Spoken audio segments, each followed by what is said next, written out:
दोस्तों जय माता दी। आज हम बात करने वाले हैं शनि महाराज की कुंभ राशि का कैसा रहेगा 2025 दिसंबर। हम ग्रहों की भी बात करेंगे, हम नक्षत्रगत उपायों की बात करेंगे और हम ये भी बात करेंगे कि कैसे इस माह को और बेहतर बनाया जा सकता है, क्योंकि कर्म और धर्म भाग्य तो बदल सकते हैं, ये तो पक्का है। तो सबसे पहले संक्षेप में समझ लें इस माह में क्या रहने वाली है आपके लिए दिशा। स्वतंत्र विचार और निर्णय क्षमता आपको आगे बढ़ाएगी। नए परिचय, नए संबंध भविष्य में लाभदायक सिद्ध होंगे। प्रेम जीवन में स्पष्टता बढ़ेगी, समझ बढ़ेगी। स्वास्थ्य में थोड़ा सा जल तत्व की कमी रह सकती है, पानी भरपूर पिएं। और आप मंगलवार और शनिवार को यदि रक्त चंदन का टीका लगाते हैं तो और अच्छा होने वाला है।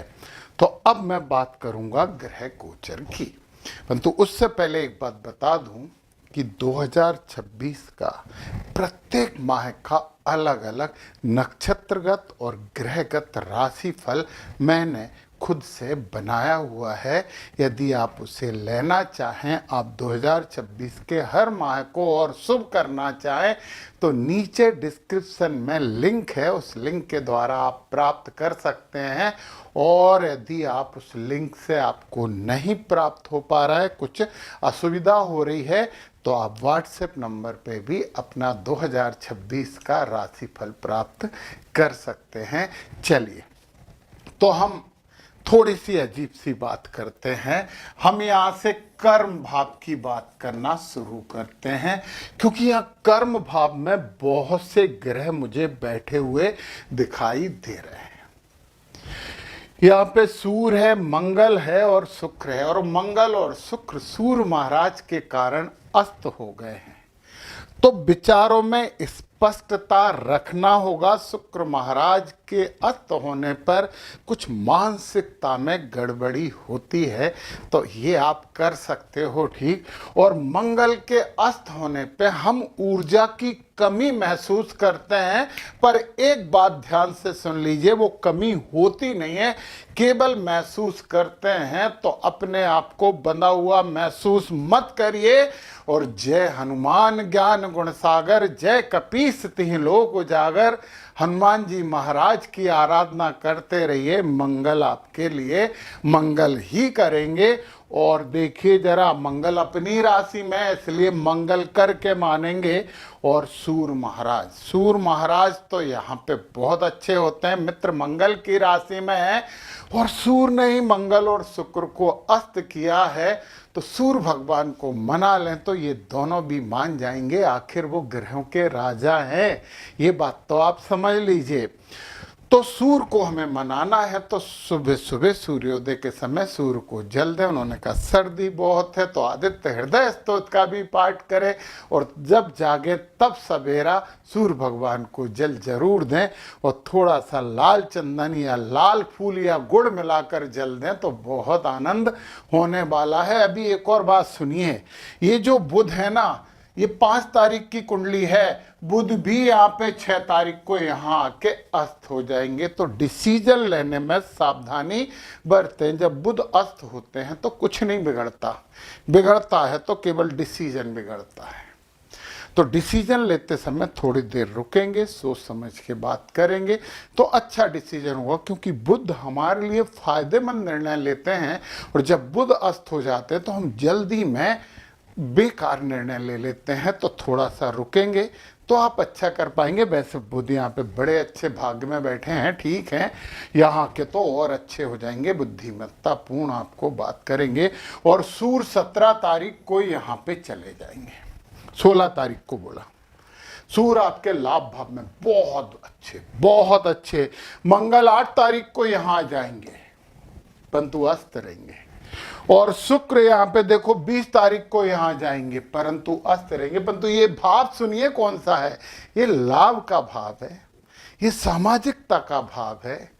आप कितना लाभ उठा सकते हैं परिस्थितियों से, उसका भाव है। और यहाँ पे सूर्य होना तो राजा हैं ग्रहों के, तो लाभ तो आप उठाओगे।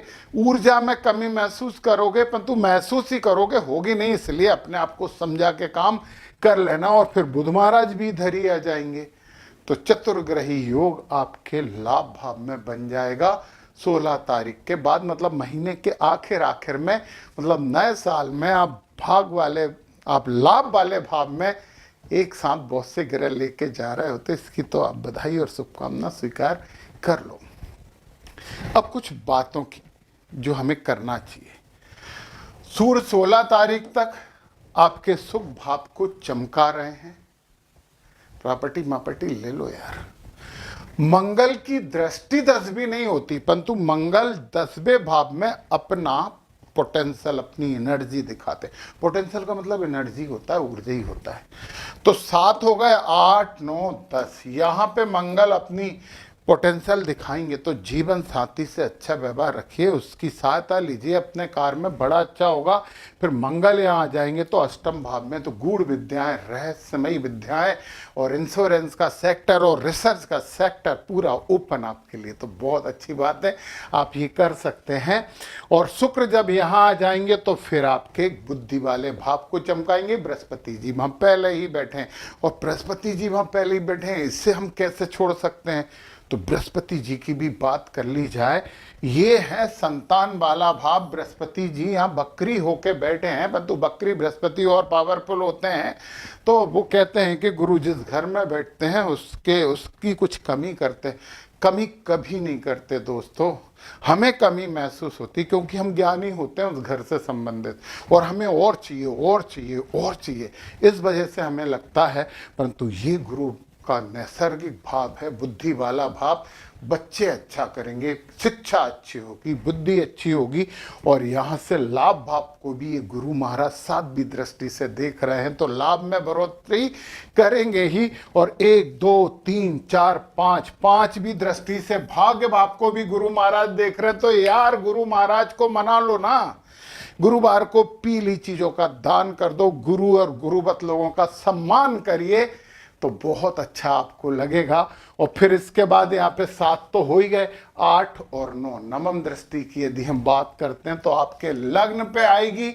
और यहाँ पे राहु महाराज बैठ के थोड़ा कन्फ्यूजन क्रिएट कर रहे हैं, परंतु ज़्यादा कन्फ्यूजन आपके लिए तो नहीं करेंगे, क्योंकि अपने मित्र की लग्न में बैठे हैं वो, यानी कि कुंभ में। तो कुंभ राशि लग्न राशि के लिए बोला है मैंने, यहाँ पे चंद्र राशि की बात कर रहा हूँ मैं। तो यहाँ पे आपके व्यक्तित्व को भी संभाल लेंगे, ज़्यादा कलाकारी नहीं आने देंगे। और केतु जरूर यहाँ पे 7वें भाव में बैठ के थोड़ा पार्टनर से अलगाव प्रदर्शित करने की कोशिश करेंगे। गणपति जी की आराधना करना, कोई टेंशन आपको नहीं दे रहा है। ये हैं शनि महाराज, और शनि महाराज गुरु की राशि में धनदायी हैं, धन तो मिलेगा। वाणी पे नियंत्रण रख लेना, धन मिलेगा। यस, वाणी पे नियंत्रण करोगे तो धन मिलेगा। और 1 2 3 तीसरी दृष्टि यहाँ पे सुख भाव में ये डाल रहे हैं। सुख भाव को थोड़ी सी समस्या देने की कोशिश करेंगे, तो माता और परिवार के प्रति और जो भूमि भवन और संपत्ति है, थोड़ी सी सावधानी बरतना है। ध्यान से हर काम करना, संपत्ति लो परंतु कागजों को देख के, वाहन लो परंतु सावधानी से चलाओ, कागज वगैरह देख के, मतलब कोई भी लूप होल मत छोड़ना। तो शनि महाराज की दृष्टि अग्नि परीक्षा नहीं लेके आपको पास कर देगी परीक्षा में। तो ये शनि महाराज की भी हमारी बात हो गई। राहु भी यहाँ पे आपके लिए तो अच्छे हैं। तो ये तो हो गई हमारी ग्रह गोचरीय व्यवस्था की बात। अब हमें बात कर लेनी चाहिए नक्षत्र क्या कह रहे हैं इसमें, और कैसे आप नक्षत्रगत उपाय करके अपने जीवन में और शुभता प्राप्त कर सकते हैं, इसकी बात करते हैं। यदि आपका धनिष्ठा नक्षत्र और कुंभ राशि है तो धन प्राप्ति के लिए ओम वायवे नमः का आपको जप करना चाहिए, और सर्व शांति के लिए ओम विष्णवे नमः का जप करो, बहुत शुभता होगी, धन भी प्राप्त होगा। वृद्धि होगी। सदविषा नक्षत्र वाले यदि आप हैं तो धन प्राप्ति के लिए ओम इंद्राग्निभ्याम नमः, इंद्र और अग्नि का मंत्र है ये, इसका जप करिए, धन में बढ़ोतरी होगी। और सर्व शांति के लिए ओम वसुभ्यो नमः, बहुत अच्छा मंत्र है, शुभ मंत्र है और इससे सिद्धि प्राप्त कर ली जाए। फिर यदि आपका पूर्वा भाद्रपद नक्षत्र हो, कुंभ राशि है, तो ओम मित्राय नमः, मित्र सूर्य के ही एक रूप है, तो मित्राय नमः का जप करेंगे तो धन में वृद्धि होगी। ओम वरुणाय नमः का जप करके आप शांति प्राप्त कर सकते हैं। मैंने जो सर्व शांति लिखी है ना, ये एक प्रोटेक्टिंग लेयर है, हर प्रकार की समस्याओं से मुक्ति के मंत्र हैं। इन मंत्र को अपनाइए और 2026 का पूरा डिटेल आपको फलादेश चाहिए और उपाय भी चाहिए तो नीचे डिस्क्रिप्शन में लिंक पे क्लिक करके ले सकते हो या व्हाट्सएप से भी प्राप्त कर सकते हो। अच्छा करिए और मिलेंगे हम नए साल में। जय माता दी।